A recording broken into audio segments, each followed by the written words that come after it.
അതിനൂതന hi tech സാങ്കേതിക വിദ്യകളോടെ വൻ നഗരങ്ങളെ പോലും വെല്ലുന്ന സൗകര്യങ്ങളുമായി നമ്മുടെ ചേലക്കരയിൽ naturals men's and kids beauty parlour, doctors tower, near bus stand, Chelakkara.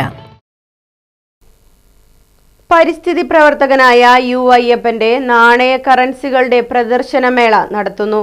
January 20-21 തീയതികളിലായി Ottapalam വാരോട് KPSMMH സ്കൂളിൽ രാവിലെ 10 മുതൽ 4 വരെ പ്രദർശനം നടക്കുമെന്ന് പ്രധാന അധ്യാപകൻ SR പ്രകാശ്, യു അയ്യപ്പൻ എന്നിവർ വാർത്താസമ്മേളനത്തിൽ അറിയിച്ചു. ഒറ്റപ്പാലം നഗരസഭയിൽ റവന്യൂ ഇൻസ്പെക്ടറായിരുന്ന അയ്യപ്പൻ കുന്നംകുളം നഗരസഭയിൽ നിന്ന് സൂപ്രണ്ടായാണ് വിരമിക്കുന്നത്.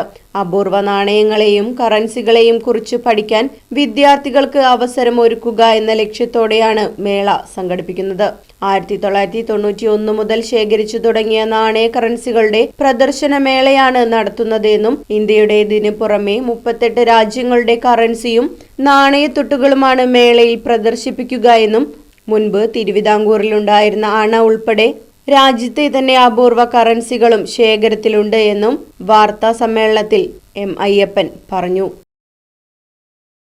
Right vision news, Ottapalam.